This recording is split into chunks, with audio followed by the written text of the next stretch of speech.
तुम्हाला दाखवते की ग्राहकांच्या ऑर्डर तुमच्या मोबाईलवर कशा दिसतात. ह्याचा आपण डिटेल सेकंड हाफ बघू लंच नंतर. पण आता तुम्ही एवढं बघून घ्या की हे ऑर्डर कुठून आलेत. सध्या एवढं लक्षात घ्या की तुम्हाला ऑर्डर आलेत, तुमच्या ॲपवर आलेत. तर आता हे ऑर्डर आलेत तर काय करतायत, दिलेले ऑर्डर जे आहेत ते तुम्हाला इकडे दिसतील. प्रलंबित या ऑर्डर्समध्ये दिसतील. इथे तुम्हाला दिसतील दिलेले ऑर्डर्स.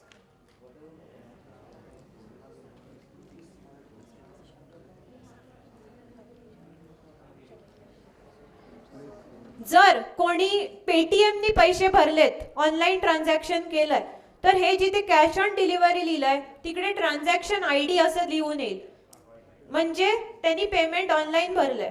जर कॅश ऑन डिलिव्हरी केलंय तर तुम्हाला कॅश ऑन डिलिव्हरी लिहून दिसेल. आता मला ही जर ऑर्डर ह्याच्यावर मी क्लिक करते तर मला डिटेल्स दिसतील की कोणी काय ऑर्डर केले. ह्याच्यावर फक्त क्लिक केलं तर कोणीतरी एक ऑर्डर दिली आहे, त्याचे हे डिटेल्स आहेत. आता त्याच्यात 4 ऑप्शन आहेत.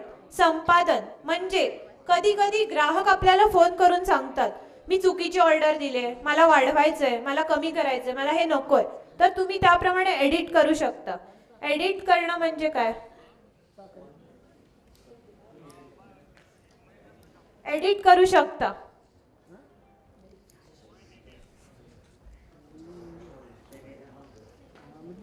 ही एडिट फॅसिलिटी फक्त विक्रेता म्हणजे ऍडमिनला मिळते. ग्राहक त्यांची ऑर्डर एडिट नाही करू शकत. 9 झाले आणि आता मला त्याला प्रोसेस करायचे. म्हणजे तुम्ही सांगताय त्या ग्राहकाला की मी किती दिवसाने तुम्हाला डिलिव्हर करू शकतो. जर तुम्हाला माहिती नाहीये तुम्ही किती दिवसात डिलिव्हरी करताय तर नॉट ऍप्लिकेबल असा पर्याय निवडा. जर तुम्हाला माहिती आहे तुम्ही 1-2 दिवसात करणार आहे तर त्याप्रमाणे तुम्ही तेवढे दिवस चूज करा.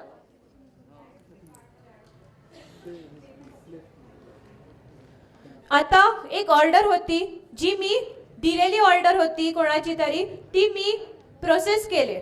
आता प्रोसेस केल्यावर ती ह्या दुसऱ्या म्हणजेच वितरणासाठी तयार अशा टॅब मध्ये गेली असेल.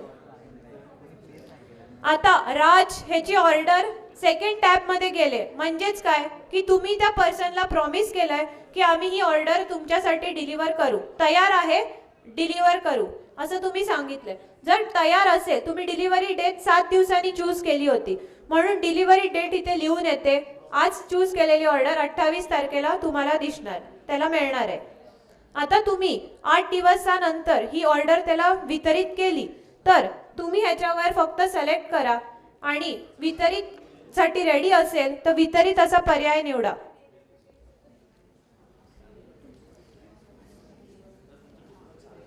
वितरित पर्याय निवडल्यावर ती ऑर्डर बाय डिफॉल्ट इकडे येते. ही ती ऑर्डर आहे.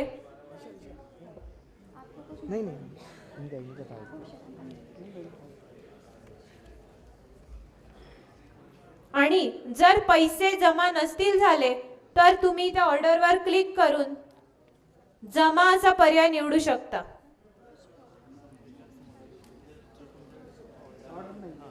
आता ग्राहक त्यांनी दिलेली ग्राहकाने दिलेली ऑर्डर ही कॅन्सल पण करू शकतात.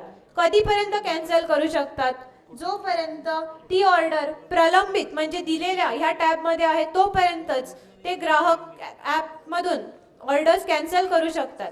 एकदा तुम्ही त्यांना वितरण्यासाठी तयार ह्या टॅब मध्ये टाकलं, प्रोसेस केली की ते लोक कॅन्सल नाही करू शकत. प्रत्येक वेळेला जेव्हा ग्राहक ऍप हे करतो, ऑर्डर प्लेस करतो, तेव्हा तुम्हाला नोटिफिकेशन्स येतात. जसं आता मला नोटिफिकेशन आलंय Priya has placed a B2B order. B2B मध्ये प्रिया नावाच्या एका कस्टमरने मला ऑर्डर दिले. B2C मध्ये मला एका ग्राहकाने ऑर्डर प्लेस केले. प्रत्येक वेळेला तुम्हाला एक नोटिफिकेशन येईल.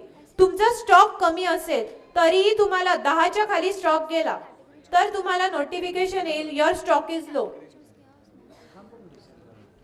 नवीन आता मला कोणी ब्रॉडकास्ट करायचं आहे, नोटिफिकेशन करायचं, तर तेही मला इथे दिसून येतं. नोटिफिकेशन जे आहे ते notification for this email 10% of.